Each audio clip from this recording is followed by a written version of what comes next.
Welcome back to Movie Recaps. Today I will show you a drama, thriller film from 2010, titled The Experiment. Spoilers ahead. Watch out and take care. While working in a retirement home, Travis receives horrible news. He's been laid off because of budget cuts. The next day he attends an anti-war protest with a friend, who reminds him of all the test subject jobs he would take in college to earn some money. A commotion suddenly takes over the protest when a soldier jumps to beat up the protesters, pushing to the ground a beautiful woman that Travis has been watching. Travis jumps in and pulls the soldier back, threatening him with his fist but not actually daring to punch him. The police take the soldier away and Travis checks on Bae, inviting her to have a drink with him after the protest is over. At the bar, they share their activism experience before Bae confesses this is her last protest because she'll be moving to India, and invites Travis to do the same. It's impossible for him to do so without money, but he does ask to see her again before she leaves. Later, Travis checks the classifieds and finds an ad requesting people for a behavioral experiment that will pay $1,000 a day for 2 weeks and decides it can't hurt to try. The next day, he goes to the first meeting where he befriends and chit-chats with 2 other volunteers, Michael and Benji. The person in charge is Dr. Archuleta, who makes them fill out a form before explaining what it's all about. They'll be testing the conditions of life inside a state penitentiary, and the only requirement is that nobody has served any time. The participants will be safe at all times, but they must remember that some of the subjects will be deprived of their civil rights. Afterward, the doctor runs some tests to decide who will be the 26 chosen ones, including a recorded interview with morally charged questions. Travis replies he doesn't have a history of incarceration or violence, and his interest in religion is a simple no. He bases his ethical decisions on what he feels. Michael tells them about his time as a Boy Scout and in the drill team, also various church groups because he's devoted. Another volunteer called Chase says he's lived his life based on 3 things: women, pot, and smiles. After the interview is over, the volunteers are taken to a sealed room where they're shown a video of juxtaposed images including cute things like children and animals and more violent things like clips from the news. Sometime later, Travis goes to see Bae to spend their last time together. As she kisses his soft knuckles, she tells him she knows he wouldn't have hit the angry soldier at the protest. They also talk about India, and how Travis will find her there when the experiment is done. Travis is chosen for the final group, and when the day comes, a bus picks up all the chosen volunteers, which include the new friends Travis made during the meeting. On their way to the prison, they all think about their loved ones and the answers they gave about them during the experiment. Benji remembers a barista from his favorite cafe and answers in the interview that women are everything on God's green earth. Chase thinks of a random fling he wasn't exactly kind to, Michael thinks of his extremely controlling mother, and Travis thinks of the moment Bae gave him her bracelet. When they arrive at the prison, the bus driver doesn't allow them to take their bags, which leaves Benji worried. On day 1, Dr. Archuleta gives them a talk and the last chance to leave. He swears that violence isn't allowed, and if they see any through the cameras, the experiment will be terminated. Michael, Chase, Basha, Helwig and 2 more volunteers are chosen as the 6 guards, while the other 20 will be prisoners. Guards must not allow anything from the outside world to come or go from the cell block, and there are 5 rules that the prisoners must follow at all times. They must eat 3 meals a day and all food must be consumed. There will be 30 minutes of rec daily. They are only allowed in prisoner designated areas. They can only speak when spoken to, and they can't touch the guards under any circumstances. Those that break the rules must be punished commensurately. If any person leaves, nobody gets paid.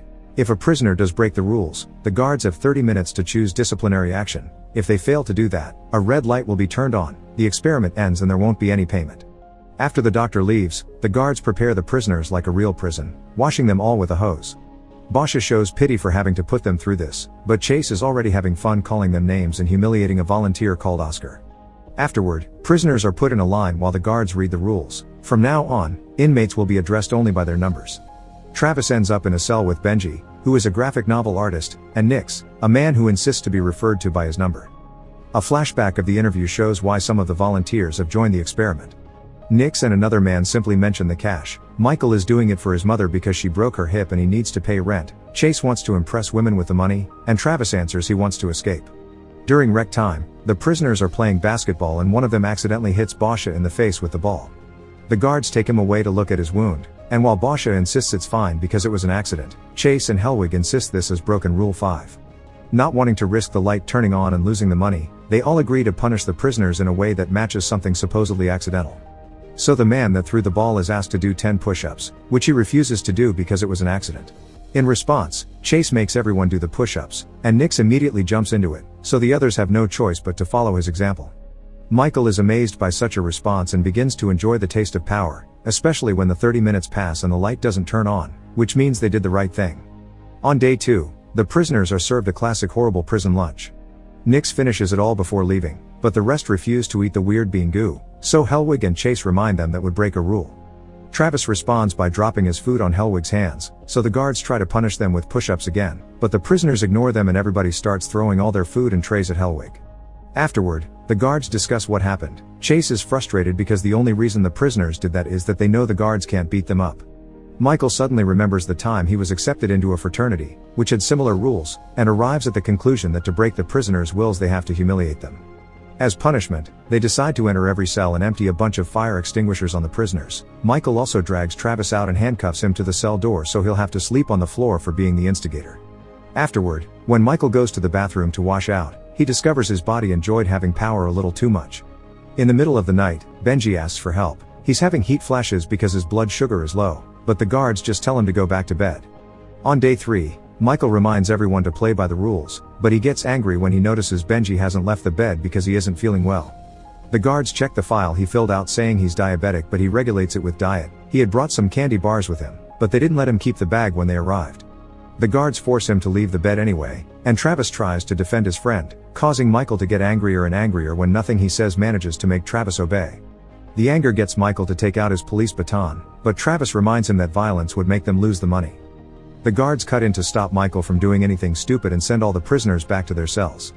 Nix and Travis have a little talk about the intentions behind the experiment, and Nix thinks they are throwing animals in a cage to see who becomes a lion and who survives. Travis doesn't agree because he thinks humans are higher on the evolutionary tree and confesses he knows Nix lied on his application and had been to prison before, a conclusion he reached when he noticed his Aryan tattoo. Nix makes him promise not to tell anyone and reminds him he should behave not to get into trouble, because these guys behave just like regular guards. This is why Nix always follows the rules without hesitation. He just wants his cash. Back in the office, the guards are having a chat too. Chase thinks the prisoners will revolt at any moment, and while Basha doesn't agree because it would cost them the money, Michael does think they should do something to scare them into submission. The guards take Travis out of his cell and tie him to a chair to shave his head while a drinking Michael gives him a speech about weakening the leader. Then, Michael asks him if there will be respect from now on, but Travis just insults him.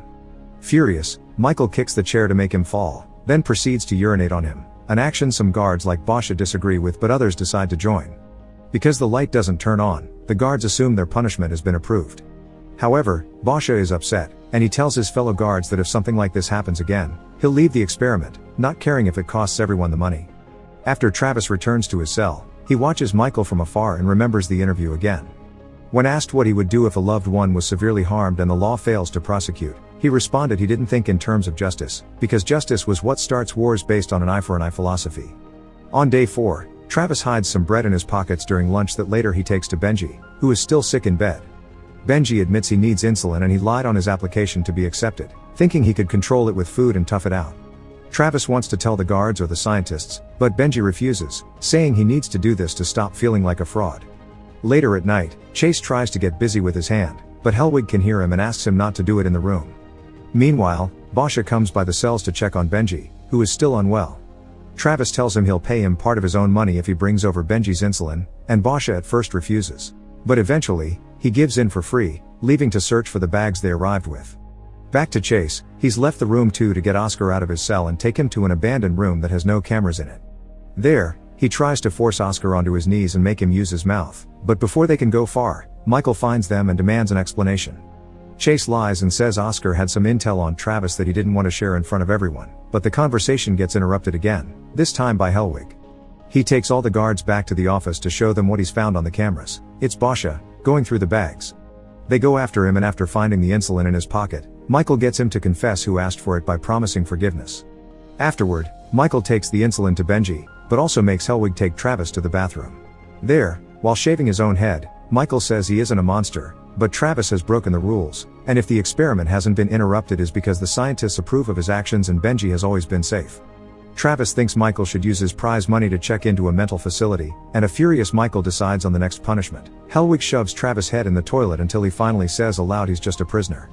At first, Travis keeps on insulting them, but eventually his spirit breaks and does as he's told. Once he's sent back to his cell, he breaks down and cries. Later in the middle of the night, the guards take Basha off the bed and beat him up as punishment in that abandoned room with no cameras. On day 5, Benji is feeling better and joining the others in the daily routine, but Michael has another surprise for them. Basha will become a prisoner for breaking the rules. Annoyed by Michael's condescending speech, Travis takes off his uniform shirt, and while his fellow prisoners follow his lead, he climbs a cell door to ask the camera to open the gates. Michael drags him down and presses him to the floor with his baton on Travis' neck, so Benji tries to help by hitting Michael on the back of his head. Michael responds by hitting him hard with his baton, which leaves Benji twitching and bleeding on the floor. As punishment, Michael orders the guards to divide the prisoners up and isolate them so they can't communicate. Travis gets the worst of it when they lock him inside an old boiler pipe for the night, and even in that pipe there's a camera. One of the guards isn't very happy with this mess and wants to leave, calling Michael crazy, but once again, Michael reminds me no red light means they're behaving correctly, so nobody is leaving. On day 6, Chase visits Oscar in the abandoned room to hit him and finish what they started the other day. Meanwhile, Travis is starting to lose his mind, but he gets an idea when he remembers he still has his bracelet. He takes it off and uses it to open the pipe door, hearing Oscar's cries for help as soon as he comes out. Travis rushes to save him, hitting Chase from behind and grabbing him while Oscar knocks him unconscious with his own handcuffs. Then they use Chase's keys to free all the prisoners. Nix is finally tired of playing nice, but it's too late for Benji. He's died from his injuries. The prisoners are furious and ready to fight. As they begin attacking the office door to get it open, Michael grabs a knife to defend himself, but the other guards think he's crazy since they are clearly outnumbered. They run away and Michael follows them, trying to convince them to stay behind and fight to recover power, but they can't leave the building because they can't open the gates from inside. The prisoners catch up with them and begin beating the guards up, with Travis calling dibs on Michael. When Michael tries to use the knife, Travis catches it with his hand and, after pushing Nix out of the way, he begins beating up Michael as well. The fight suddenly ends when the red lights finally flash and the gates are opened, allowing everyone to get out. Hours later, the bus comes to pick them up, and everyone returns home with a hefty check in hand and wearing the same clothes they arrived in as if nothing happened. Nix asks Travis if he still thinks humans are higher in the chain of evolution, to which Travis replies yes, because humans are capable of doing something about it. Many days later, the experiment appears on the news. Dr. Archuleta is being tried for manslaughter in Benji's death, and most of the prisoners agree to testify against him. Travis travels to India and meets with Bay, who notices his knuckles are not soft anymore. Make sure to subscribe and turn on notifications so you can watch more videos like this. Thanks for watching.